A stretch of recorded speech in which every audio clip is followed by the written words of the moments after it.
मुंबई की चमकती सड़कों पर हर चेहरा कुछ कहता है पर कोई भी पूरी सच्चाई नहीं बताता। यहीं अंधेरी इलाके के छोटे से पीजी में रहती थी रिया, 23 साल की लड़की जिसने छोटे कस्बे से आकर बड़ा सपना देखा था, मॉडल बनने का। वो साधारण थी पर आंखों में चमक थी जो किसी को भी अपनी ओर खींच ले। रिया का दिन ऑफिस में और शाम इंस्टाग्राम पर बीतती थी। एक दिन उसे मैसेज आया, हाय मैं विक्रांत कपूर मॉडल कोऑर्डिनेटर हूं, तुम्हें वो चीज है जो इंडस्ट्री ढूंढ रही है। रिया को विश्वास नहीं हुआ पर उसने जवाब दिया, सर मैं तो नई हूं, कोई गाइड कर दे तो अच्छा रहेगा। विक्रांत का जवाब आया, बस एक कॉफी पर मिलो, सब समझ जाओगी। यहीं से शुरू हुआ वो सफर जो रिया को अंधेरे की तरफ ले गया। रिया और विक्रांत एक कॉफी कैफे में मिले। विक्रांत हैंडसम, आत्मविश्वासी और बातों में मीठा था। उसने रिया की आंखों में देखते हुए कहा, तुम में कुछ खास है, मैं तुम्हें 3 महीनों में स्टार बना सकता हूं। रिया ने मुस्कुराकर पूछा, सच? हाँ, बस थोड़ा हिम्मत दिखानी होगी, कैमरे से डर मत। वो दिन, वो बातें और विक्रांत की नजरों की गर्माहट रिया को एक अनकहा भरोसा दिला गई। उस रात रिया ने अपने डायरी में लिखा, शायद यही वो इंसान है जो मेरे सपनों को हकीकत बना देगा। 2 हफ्ते बाद विक्रांत ने रिया को एक स्टूडियो बुलाया। छोटा सा कमरा, कैमरे, लाइटें और कुछ लोग। रिया ने नर्वस होकर पूछा, क्या मैं ठीक लग रही हूं? विक्रांत ने मुस्कुराकर कहा, तुम परफेक्ट हो। शूट शुरू हुआ, तस्वीरें ली गईं, पहले मॉडलिंग फिर ग्लैमर। रिया को कुछ अजीब लगा जब फोटोग्राफर ने कहा, थोड़ा और बोल्ड एक्सप्रेशन दो, पर विक्रांत ने आंखों से इशारा किया, रिलैक्स, सब प्रोफेशनल है। उस दिन की तस्वीरें उसके इंस्टाग्राम पर छा गईं। लाइक्स बढ़े, फॉलोअर्स आए और साथ ही बढ़ी रिया की उम्मीदें। धीरे धीरे विक्रांत और रिया की मुलाकातें बढ़ने लगीं। कभी वो उसे ड्राइव पर ले जाता, कभी डिनर पर। एक रात विक्रांत ने कहा, रिया तुम जानती हो मैं तुम्हें पसंद करता हूं, लेकिन काम के साथ फीलिंग्स मिक्स नहीं करता। रिया ने झेंप कर कहा, मैं भी तुम्हें पसंद करती हूं। उस रात दोनों के बीच कुछ अनकहा रिश्ता बन गया, जो रिया के लिए प्यार था पर विक्रांत के लिए सिर्फ एक जाल। कुछ दिनों बाद रिया को एक नया ऑफर मिला, गोवा में एक बड़ा फैशन शो है, तुम्हें वहां जाना होगा। विक्रांत ने टिकट भेजा, होटल बुक कराया। रिया पहली बार अकेले बाहर जा रही थी। गोवा के होटल में उसे कुछ लड़कियां मिली, बेहद ग्लैमरस, लेकिन उनकी मुस्कुराहटों में दर्द छिपा था। रात को एक अजनबी आदमी ने उसके कमरे का दरवाजा खटखटाया, मैडम पार्टी के लिए नीचे चलिए, सब इंतजार कर रहे हैं।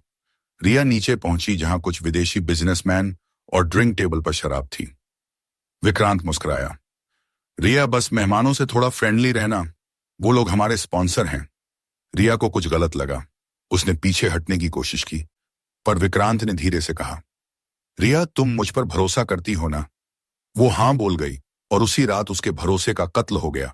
सुबह रिया कमरे में अकेली थी, सिर भारी और आंखें नम। उसे एहसास हुआ पिछली रात कुछ भयानक हुआ था।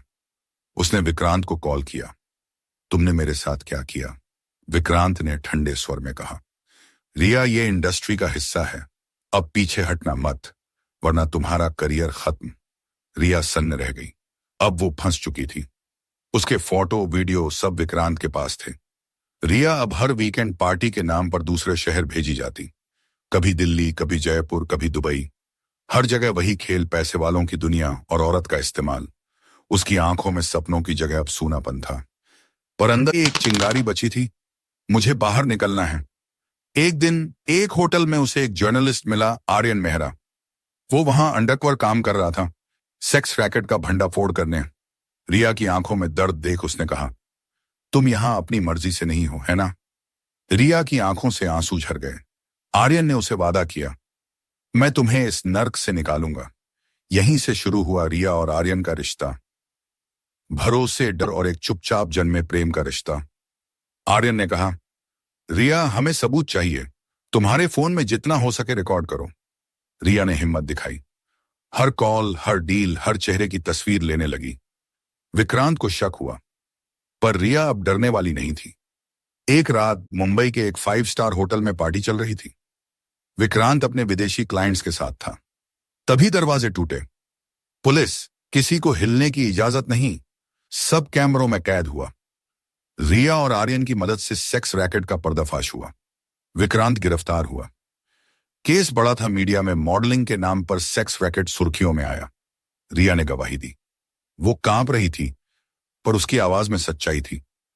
मैंने सिर्फ अपने सपनों पर भरोसा किया था, पर उन्होंने मेरी इज्जत बेच दी। कोर्ट में सन्नाटा था। जज ने फैसला सुनाया। विक्रांत कपूर को आजीवन कारावास। 6 महीने बाद रिया को एक नया जॉब मिला एनजीओ में, जो ऐसी लड़कियों की मदद करता था। आर्यन उसके साथ था, एक दोस्त, एक साथी। समुद्र किनारे चलते हुए रिया बोली, अगर तुम न होते तो मैं शायद जिंदा ना होती। आर्यन मुस्कुराया, अब तुम दूसरों के लिए उम्मीद बन चुकी हो। रिया ने आसमान की ओर देखा, अब मैं किसी और के झूठे वादों में नहीं फंसूंगी। मुंबई की वही चमकती सड़कें, पर अब रिया के कदमों में आत्मविश्वास था। वो अब पीड़िता नहीं बल्कि योद्धा थी। हर शाम जब सूरज ढलता तो वो अपने एनजीओ में आई नई लड़कियों से कहती, सपने देखो पर आंखें खुली रखो।